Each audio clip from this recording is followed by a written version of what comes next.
Alrighty, hello there YouTube, Bruised here. Welcome back to Please Like and Subscribe, where today I'm going to be showing off my Puncture slash Shuriken and also slash Shadow Dagger Bladedancer Rogue.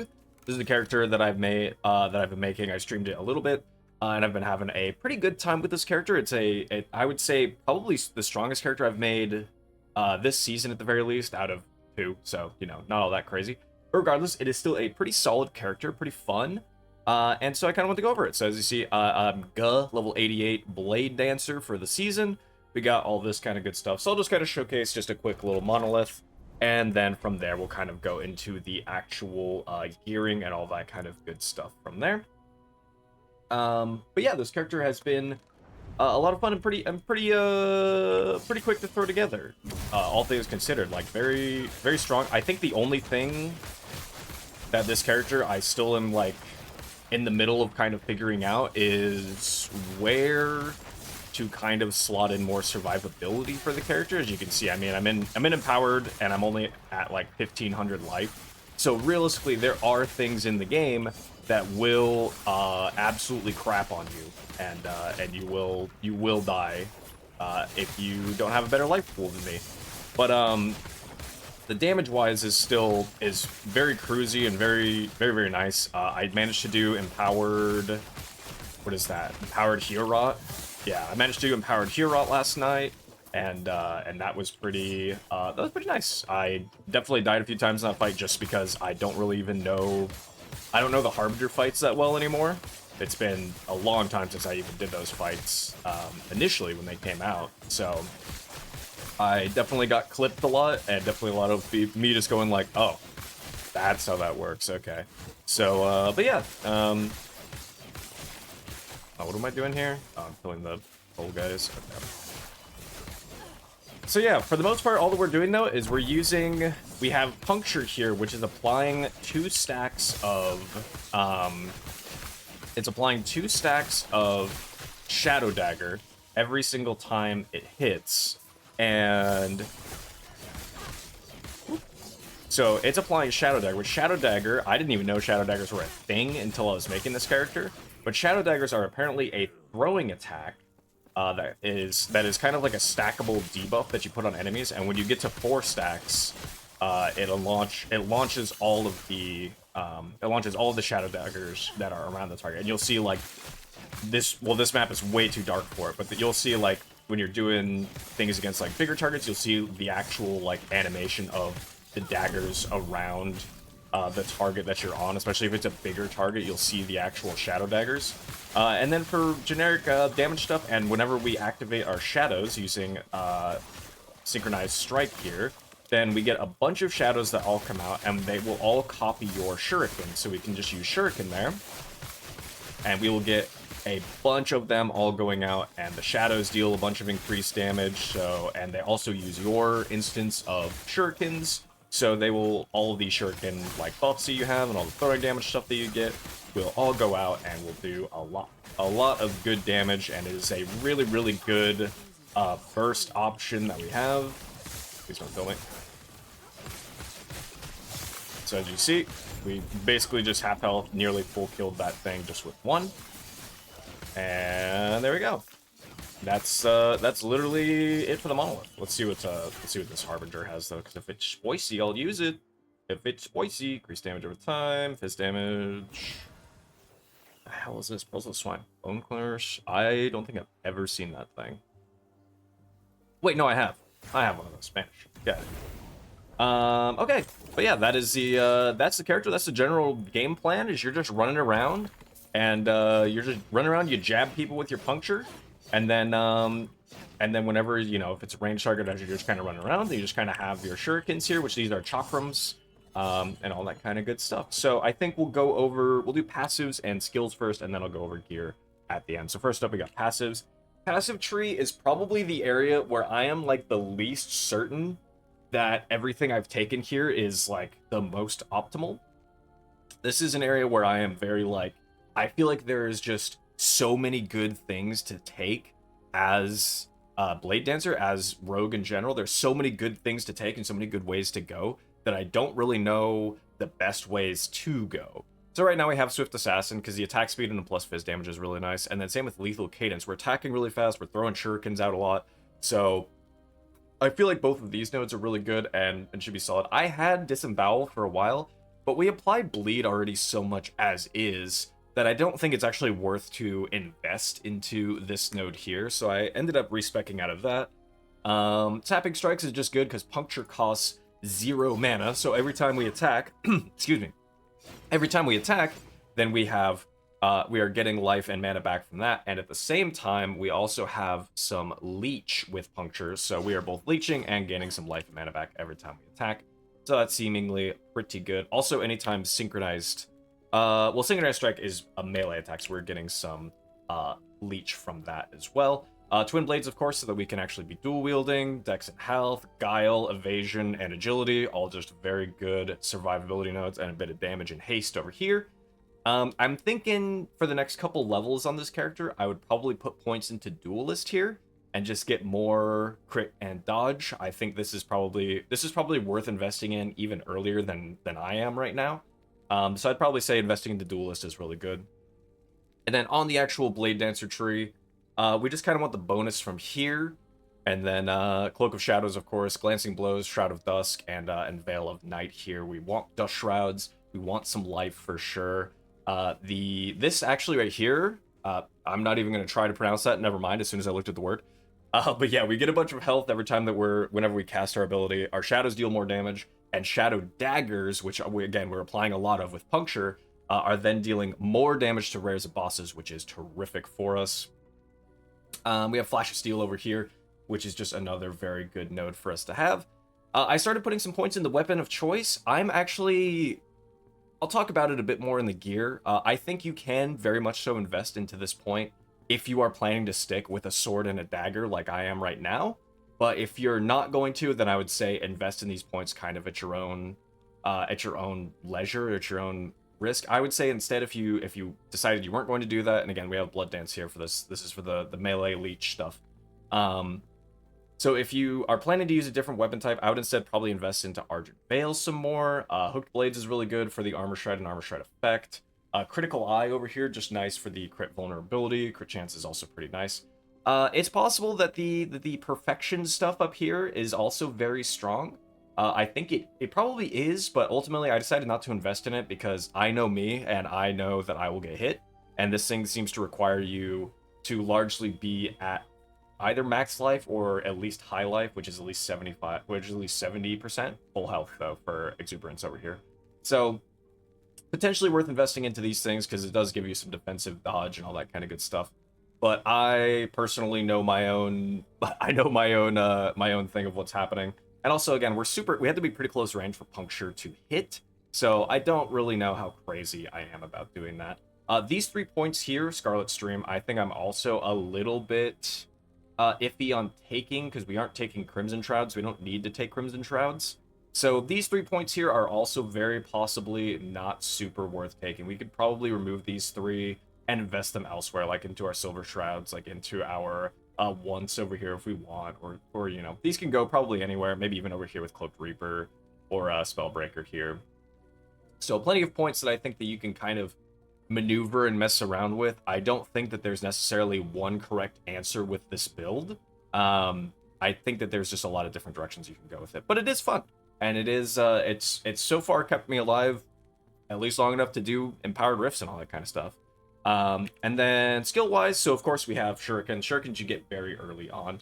So kind of the big deals that we're taking, we have some bleed over here, but we want the additional Shurikens over here, and we want the additional Shurikens down here with Phantom Blades. These are kind of the 2 really big nodes, because then when you take Chakram, that guy, just big old Chakram, when you have that going out, then it goes out, it comes back, it deals a bunch more damage, has more size, but then this one here, it gives you more damage per the number of shurikens that you have. So of course this isn't going off all the time, but 50% of the time it works every time. So therefore we take it.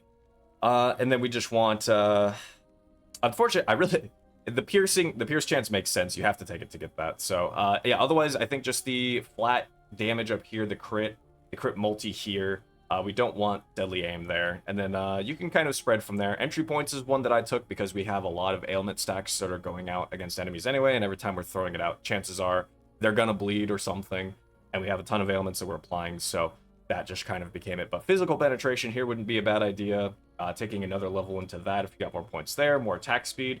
Nothing ever wrong with all of that kind of good stuff. And I think the rest of the tree is kind of largely worth ignoring because we're doing specifically fizz stuff. And then, of course, Puncture is the other half. Puncture Shurikens, of course, are the things that I leveled with. What I would say, if you level with this character, it is very easy to just use Shadow Daggers. It's incredibly easy to level this build with Shadow Daggers. Literally just race over here to the Shadow Dagger thing, and then you're pretty much set. Shadow Daggers deal a crazy amount of damage. Like, they're almost on par with the damage that Shurikens put out, and they go off really, really often as well. And I feel like they scale, in the early game, they scaled really quickly, versus where they are now. But the other Puncture stuff that we're just taking some bleed. We want the Frenzy duration. Frenzy is really nice, so every time we're doing Puncture, we're getting some Frenzy. We have more damage and in a larger area. The melee range here is also a very nice little addition that we have. You can kind of branch out and go wherever you want realistically. We don't care that much about the damage from Puncture, so you could also remove some of these points and put it into the Splinter here for Fizz, Res, Shred, Chance, which actually is probably something that I would do. I'd get rid of maybe like the Debilitation here, put some points into Splinter. You could maybe go Bloodthirst, get the bleeding nodes up here. I didn't, as I was reading them, I wasn't too crazy about it. So I would say maybe just take Splinter and Perforate, and then yeah, and then you'd be pretty set. That would be a pretty solid setup for the tree. Again, we don't care that much about the damage that Puncture puts out. We care about it applying Shadow Daggers, applying bleed, and kind of leeching life for us at the same time. Shift, of course. The unfortunate part to me about Shift is that you have to basically use it in every rogue build, and that's same with Smoke Bomb, is you're using it in just about every rogue build. But of course, we're using cleanses all negative ailments, so we want to go over here for Molting. Invulnerable while shifting, just another very good defensive guy. Leave a shadow behind is kind of nice, because then you can just, every time you dash, you leave a shadow, and then you can throw another Shuriken. That's just extra Shurikens that you're getting. We have some cooldown recovery, all that good stuff. And also, so going up here, every time you dash into an enemy, you hit them, and it can also apply Shadow Daggers. So it's just kind of another way to apply more Shadow Daggers to your targets and kind of keep the stacks going. You could very reasonably, if you wanted to, not really worry about this, and just go more Shurikens at enemies after shifting, because we are throwing a Shuriken whenever you dash out. You throw a Shuriken. And realistically, if this node is maxed out, then you're throwing a Shuriken that has +5 Shurikens on it, or you're throwing a Chakram that has +5 to Shurikens on it, so it'll deal a pretty hefty amount of damage. But again, we don't really care that much. Like, this is mostly for the cleansing, the mobility, all that kind of good stuff, more than anything. Smoke bombs, though. We want over here again, per usual. We still want to cleanse ailments because that is always just something that's good to have. Having multiple sources, being able to do that is very nice. Bomb, this just gives us Silver Shroud stack so that we dodge next hit and we gain ward. Very strong node. Highly recommend having 3 points there. The frailty doesn't matter that much. We apply it elsewhere. Trying to get some more smoke coverage is nice, and it lingering a bit longer. I have some armor shred going on over here, some frequency. And then also, this can also apply Shadow Daggers whenever it applies slow. So you just slam the ground in front of whatever big target that you're on. It'll start slowly applying Shadow Daggers at the same time, so you'll kind of really be able to go through it. And then this node over here gives you more melee and throwing damage while you're standing in your smoke. So just stand in it.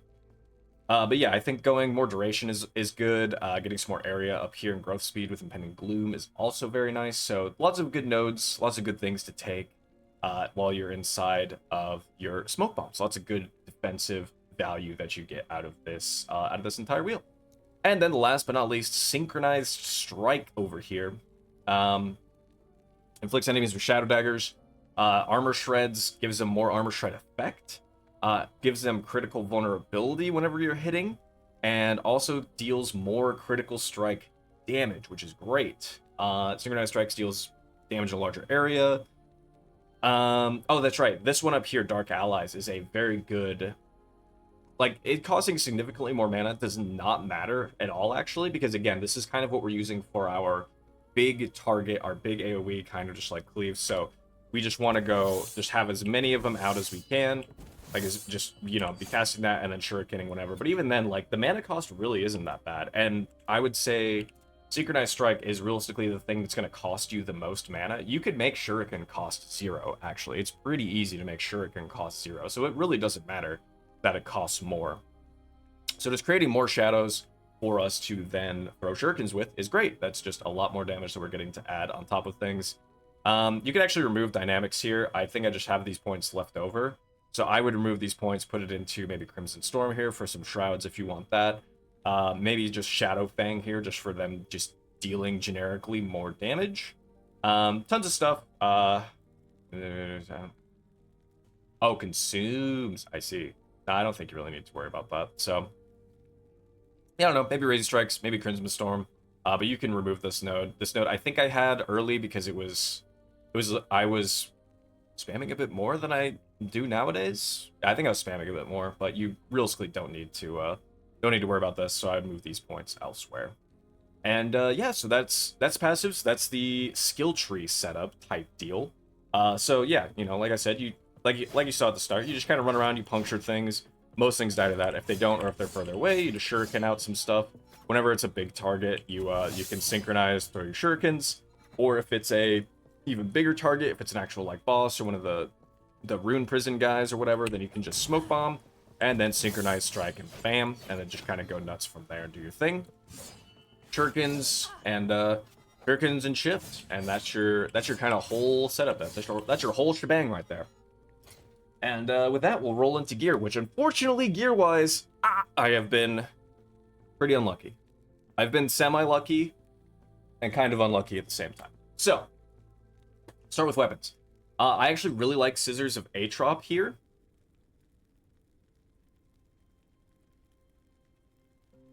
I think I said all of that wrong. Anyway, sorry. I got the weird pause.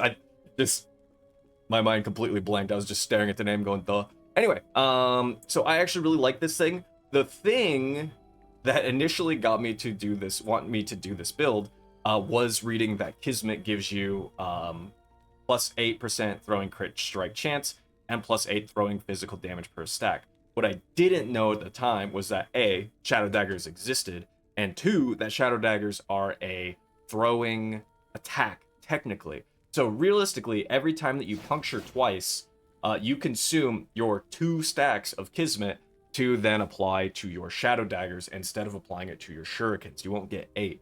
So that was why I was always something like, I don't know how worth... I think Shadow Daggers still are just too good to pass up, and I still think that this weapon in particular is an incredibly good option, and is still worth using. You are still giving your Shadow Daggers plus 16 realistically. 16% crit, 16 throwing damage.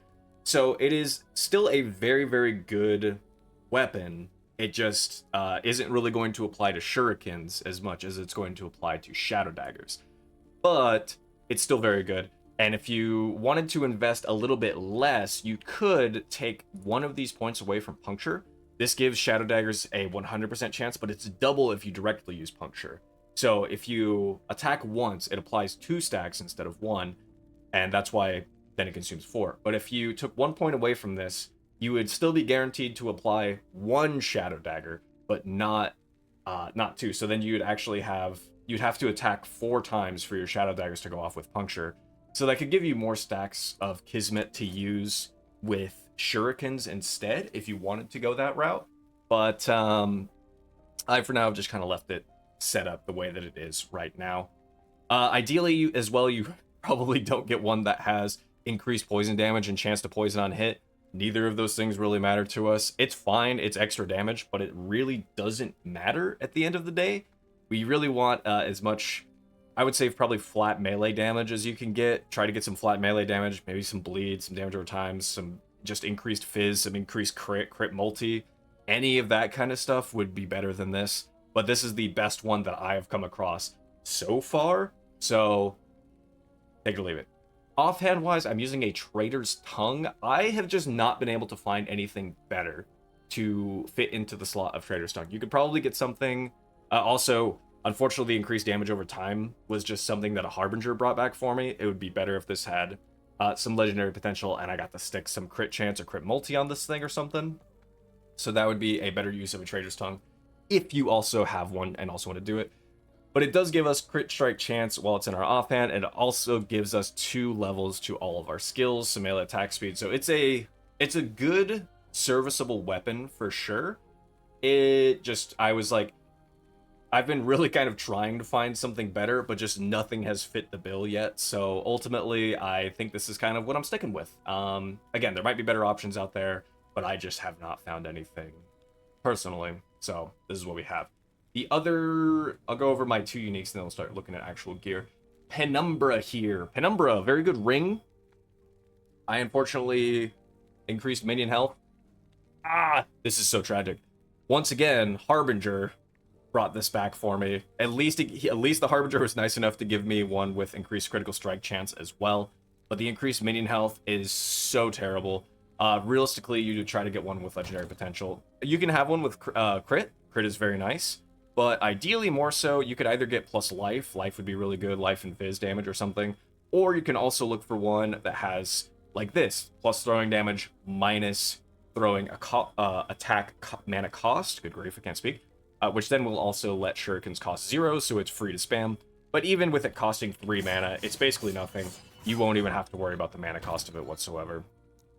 But yeah, that would be the more ideal situation, is you get one with legendary potential and you slam it into that.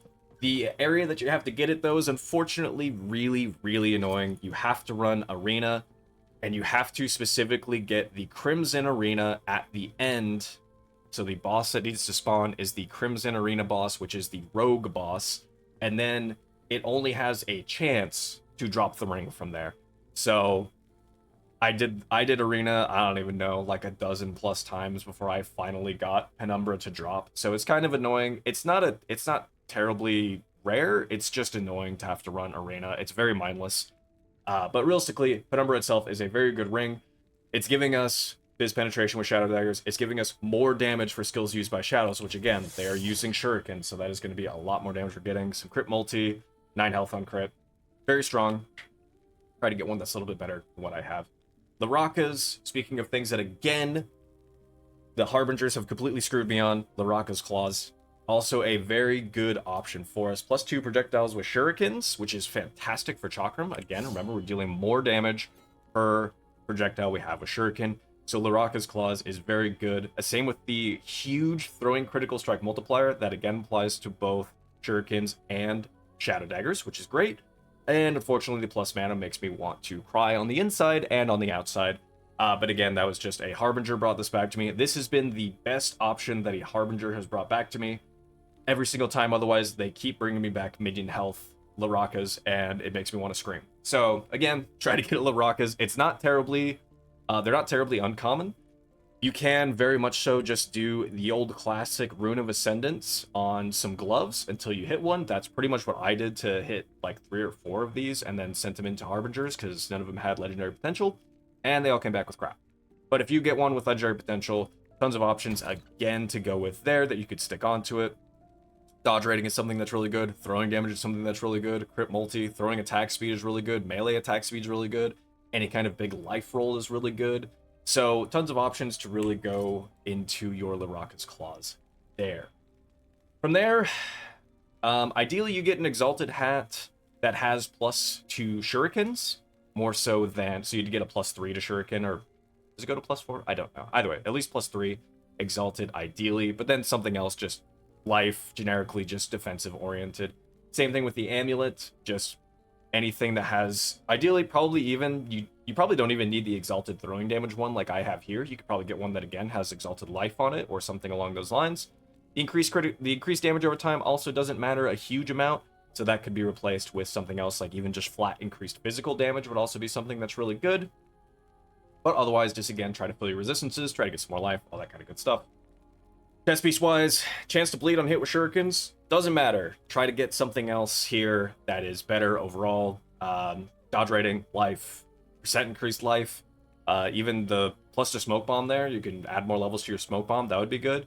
But I would say just try to stick to defensively oriented kind of things here on your chest piece. Just try to make it as thick as possible. That also covers all of your resistances, and you're good to go. Should be realistically, a lot of the gear, honestly, for the rest of this is pretty just defensive oriented, and you just try to squeeze damage in on top of being defensive. So just do whatever you can. Same with the belt here. This just basically the freeze rate multi is really unfortunate, but the throwing damage is nice, and it does cover my void resist. My necrotic, as you can see, is a little bit off right now. Bring over here. I would say you could think about doing a second Penumbra. Second Penumbra would be a lot of damage, but you would have to get one that I think that has legendary potential that allows you to probably fill your resistances, because this does not do anything for your resists. So you'd probably have to find a way to fill resists kind of elsewhere and do your own thing, but that's your own choice. This one that I have, just big increased fizz damage, crit chance, and then just resistances where it can. Bada bing, bada boom. Boots, kind of same thing.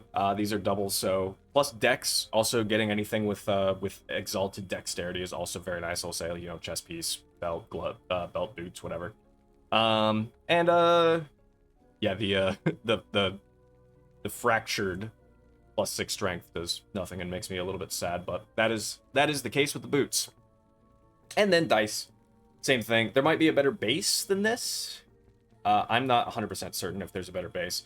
Frailty is nice because it just makes enemies do less damage, so hopefully less of a chance of being one-shot by things. Dexterity, throwing damage, life. All good things to have. And then idol-wise...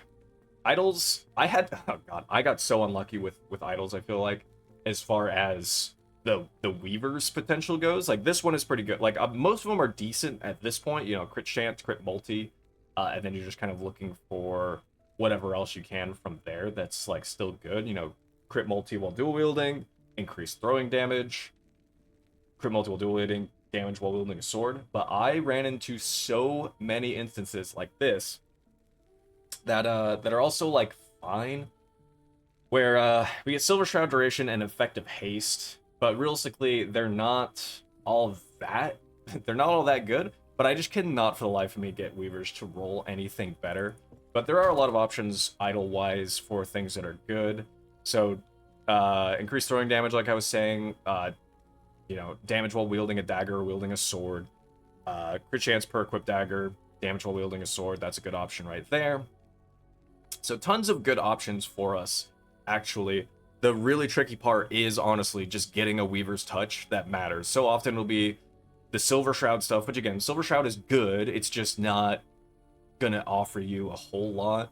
So you get stuff like this all the time, Fizz Resist, which I guess is okay. But I have seen so much minion damage stuff, or Acid Flask stuff, or something, anything else, minion bow stuff even, and I was like, dude, give me something that is relevant to me. So yeah, you kind of just gotta slam your idols till you hit something that is actually worthwhile. And yeah, I think with that is sort of it that I have for this character. Like I said, a lot of fun, very, very effective so far. It was super easy to level with this character. This character blasted its way all the way up to Monoliths here, and has been really just cleaning up the end game so far, pretty much no problem. You know, outside of, like I said, a couple instances here and there where all of a sudden it's just like, oh, I'm dead, one shot, and it's because maybe I didn't dodge, maybe I didn't have a Silver Shroud up, or maybe I was just being greedy. But either way, hope you enjoyed, hope this helps. If you have any questions, anything like that, let me know. I'm always happy to try to answer things from there. Next up for me, I will say, I don't necessarily know. I have another character that I'm sort of leveling and considering doing something with here in Last Epoch. I don't know if I will flesh it out and complete it and make a video on it. We will see. I will probably give it the old college try up to the point where I could use the legendary items that I'm planning to take a look at, that I really wanted to actually, like, give a go. But if it doesn't really stick with me, then I think that'll just kind of be it. And then otherwise, I'm in a holding pattern probably until the next Path of Exile 1 season, and then I will be super excited to go back to Path of Exile 1, and I'll be making a bunch of content there once that comes back, of course, per usual. And I think that's it for me. So Per usual, hope you were having fun with Last Epoch. Hope it's been a great season for you, and that you're out there blasting your enemies and having a good time. Hope this helps in one way or another. Take care now. Bye-bye then.